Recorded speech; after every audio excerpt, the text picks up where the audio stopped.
주님께서 여러분과 함께 또한 사제의 영과 함께 루카가 전한 거룩한 복음입니다. 주님 영광 받으소서. 엘리사벳은 해산달이 차서 아들을 낳았다. 이웃과 친척들은 주님께서 엘리사벳에게 큰 자비를 베푸셨다는 것을 듣고 그와 함께 기뻐하였다. 8회째 되는 날 그들은 아기의 할례식에 갔다가 아버지의 이름을 따서 아기를 즈카르야라고 부르려 하였다. 그러나 아기 어머니는 안 됩니다. 요한이라고 불러야 합니다. 하고 말하였다. 그들은 당신의 친척 가운데에는 그런 이름을 가진 이가 없습니다 하며 그 아버지에게 아기의 이름을 무엇이라 하겠느냐고 손짓으로 물었다. 즈카르야는 글 쓰는 판을 달라고 하여 그의 이름은 요한이라고 썼다. 그러자 모두 놀라워하였다. 그때 즈카르야는 즉시 입이 열리고 혀가 풀려 말을 하기 시작하면서 하느님을 찬미하였다. 그리하여 이웃이 모두 두려움에 휩싸였다. 그리고 이 모든 일이 유다의 온 산악지방에서 화제가 되었다. 소문을 들은 이들은 모두 그것을 마음에 새기며 이 아기가 대체 무엇이 될 것인가 하고 말하였다. 정녕 주님의 손길이 그를 보살피고 계셨던 것이다. 주님의 말씀입니다. 그리스도님 찬미합니다. 찬미 예수님, 은요일 발상곡 우리 교우 여러분들 그래요. 자, 오늘 우리도 함께 우리 주님 찬미드리면서 감사드리면서 시작합시다. 주 예수님 오늘 하루 허락하시면 너무나 감사드립니다. 이 시간이 정말 당신의 생명인 영의 말씀을 나누고 이 생명인 말씀으로 저희가 변화되고 또 저희가 이 말씀 안에서 완전히 영혼이 변화되어서 엠마오로 가는 두 제자가 땅을 떼실 예수님을 그때 알아뵙고 말씀으로 충만해서 알아뵙고 기쁨에 넘쳐 부활의 체험을 했듯이 저희 역시 이제는 성탄의 체험, 주님의 오심을 체험할 수 있는 이 시간이 되게 인도하여 주시며 감사드립니다. 주 예수님 감사 찬미 받으소서. 주 예수 그리스도님 홀로 영광 받으소서. 알렐루야. 아멘.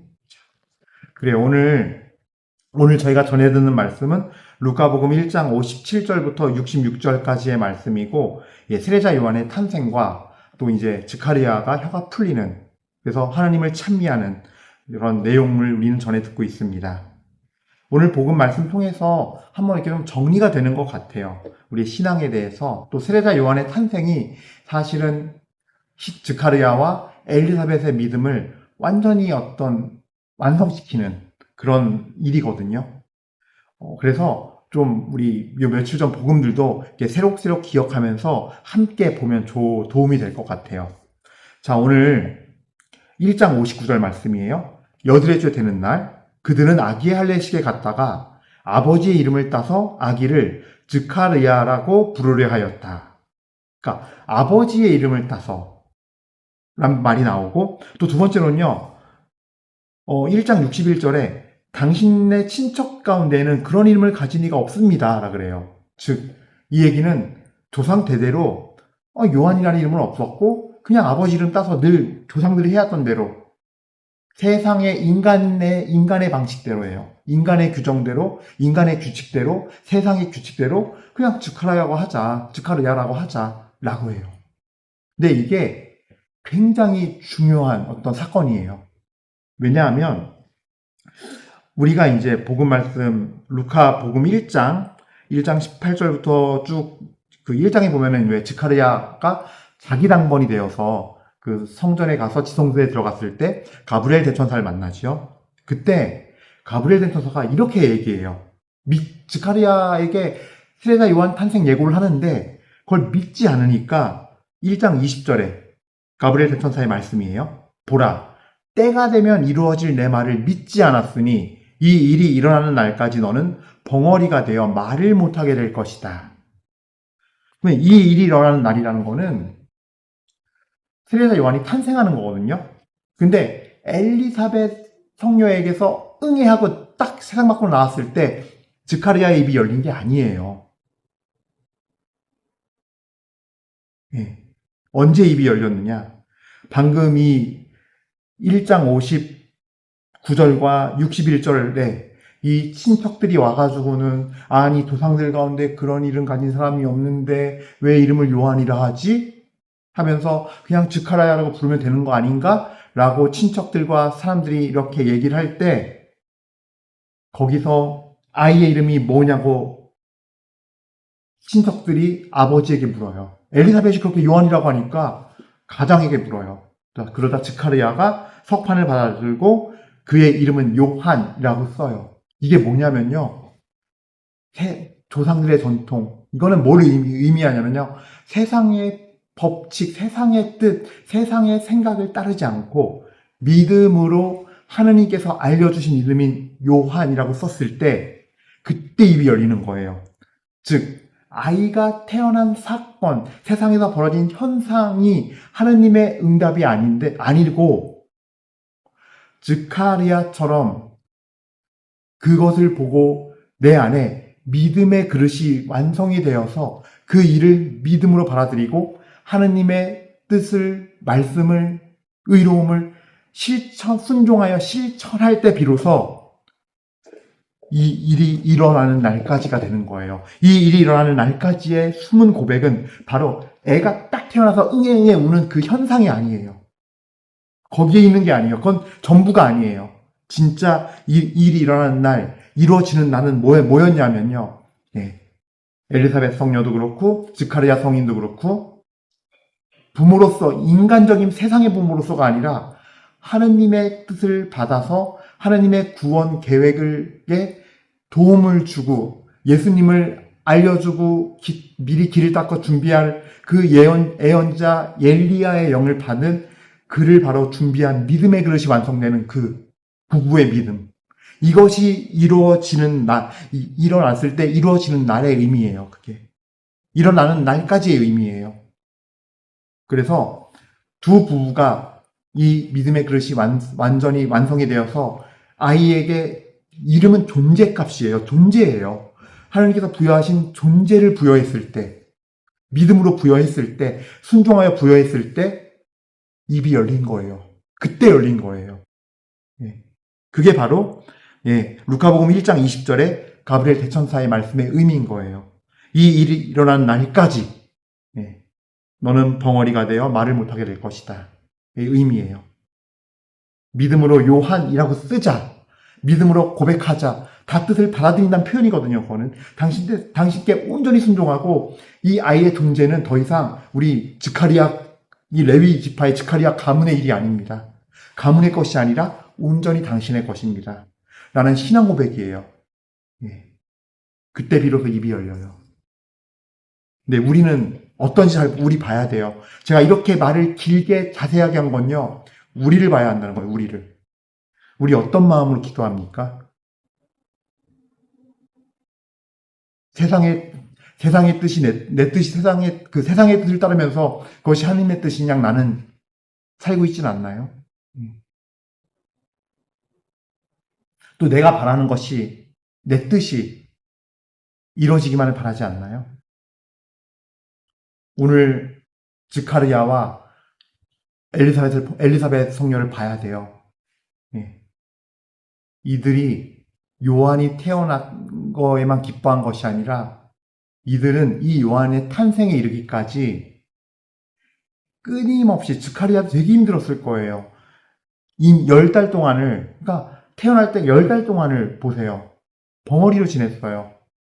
그게 받아들여졌겠어요? 말을 하고 싶은데 말이 안 나와. 처음에는 어떤 일이 있을 때 막 이 감정부터, 몸부터 반응하는 거죠. 근데 겪으면서 알게 돼요. 그걸 석판에 쓰면 이미 늦어요.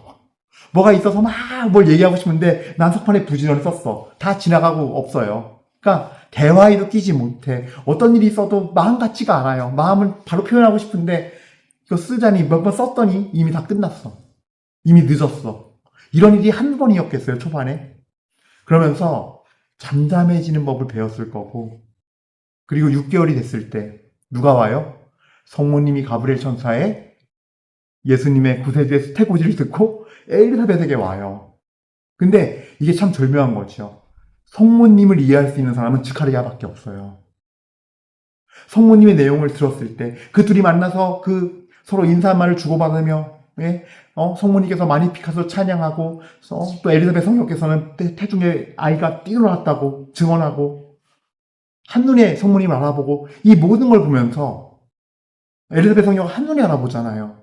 구세주의 어머니라는 거를. 이 모든 것들을 성령으로 충만한 두 여인이 대화를 나누고 하나님을 서로 찬양하는 걸 주고받는 거를 입을 틀어막힌 채로 봤겠죠.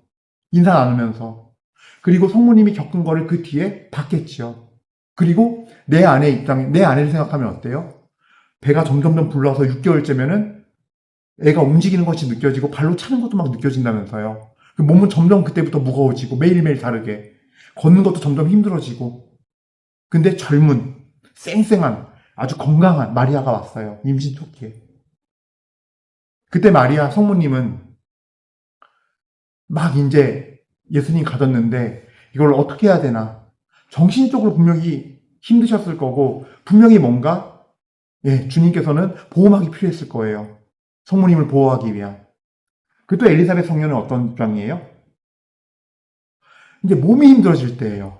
안정은 됐는데 막 이제 안정기에 접어들고 아이도 잘 이제 뚝뚝 자라서 저는 배가 불러오고 문제는 몸이 힘들어요. 앉고 일어서는 거, 걷는 거, 노산이라서 더군다나 모든 게 불편해요. 그랬을 때 성모님이 육체적인 도움을 줄 수 있고 엘리사벳 성녀는 스가랴는 하느님의 계시에 의해서 신비로운 일을 경험하고 있었기 때문에 정신적으로 영적으로 도움을 주었을 거예요. 이런 여정들을 스가랴는 입을 딱 꼭 담은 채로 벙어리 안에서 말 못하는 채로 하나하나 가슴에 새기면서 아이의 이름을 요한이라고 고백할 수 있을 만큼 하나님의 뜻을 온전히 받아들이는 순종하는 사람이 된 거죠. 겸손한 사람이 된 거죠. 낮은 사람이 된 거죠. 내 것 주장하고 내 뜻 주장하는 사람이 아닌 사람이 된 거예요. 요한이 태어났기 때문에 입이 열린 게 아니라 이 믿음의 그릇이 완성이 됐기 때문에 그의 이름은 요한이라고 딱 썼을 때 친척들이 다 의아한 눈으로 쳐다보면서 이상한 눈으로 쳐다보면서 왜 조상들의 눈을 따르지 않지? 왜 세상의 방식을 따르지 않지? 하면서 세상의 눈으로 볼 때 전혀 두려움 없이 그의 이름은 요한이라는 믿음의 고백, 순종의 고백 하는 그때 입이 열린 거예요. 우리는 이 스가랴와 엘리사벳 성녀의 모습 보면서 우리의 믿음이 무엇인가, 우리가 가져야 할 믿음은 어떤 것이어야 되는가 돌아봐야 돼요. 아까 제가 말씀드린 것처럼 세상의 기준에 이거에서, 세상의 방식에 이거에서 내 청원과 내 지향이 올라가고 있지는 않는가. 주님께서 원하시는 지향들은요, 한 사람을, 그 기도드리는 그 사람을 변화시켜요. 정화시키고 성화시켜요. 하나님은 그렇게 일을 하세요. 그래서 매일에 주님 앞에서 믿음으로 순종하고 내 마음을 깨트리고 행동으로 실천해야 되는 매일매일의 과제가 주어져요. 과제처럼 있어요, 실제로. 그래서 똑같은 루틴을 살지만 그 하루에 벌어지는 일들, 마음의 일들과 이런 어떤 작은 실천들 하나하나들은요, 바뀌어 나가요. 근데 그거를 하게 하시는 이유가 바로 오늘 스가랴와 엘리사벳과 같은 믿음의 그릇이 완성되게 하기 위해서예요. 아이가 태어난 거 하나 그 자체가 큰 사건이지만 그 자체가 곧 응답은 아니에요. 믿음이 이루어지는 건 아니에요. 진짜 믿음이 이루어질 때 진짜 응답이 이루어지는 거거든요. 오늘 스가랴처럼 그의 이름은 요한이라고 쓰면서 세상의 것들을, 조상의 것들을 다 밀어내고 하나님의 뜻을 내 삶의 가장 윗자리에 앉혔을 때, 즉 주님이 내 삶의 주인이 되었을 때 주인 바꾸기가 되는 그 순간이 바로 진정으로 주님의 뜻이 이루어지고 지향이 이루어지는 순간이라는 거예요. 우리가 오늘 스가랴와 엘리사벳 부부를 통해서 배울 수 있는 참신앙의 정신입니다. 우리 모두 이 미사 드리면서 우리 주님 앞에서 정말로 주님의 뜻이 온전히 이루어지는 삶으로 향해 갑시다. 그렇게 말씀을 살아내고 순종하고 듣고 순종할 때 그때 비로소 믿음이 이루어지는 것이고 믿음으로 우리가 반응할 때 하나님은 우리를 보고 의롭다 하십니다. 세상은 그저 자신들의 보이는 눈으로 뭐 잘하는 것 같고 도덕적인 것 같고 바르게 사는 것 같으면 의인이라 하지만 하느님의 의로움은 차원이 달라요. 믿음을 통해서 얻는 거예요.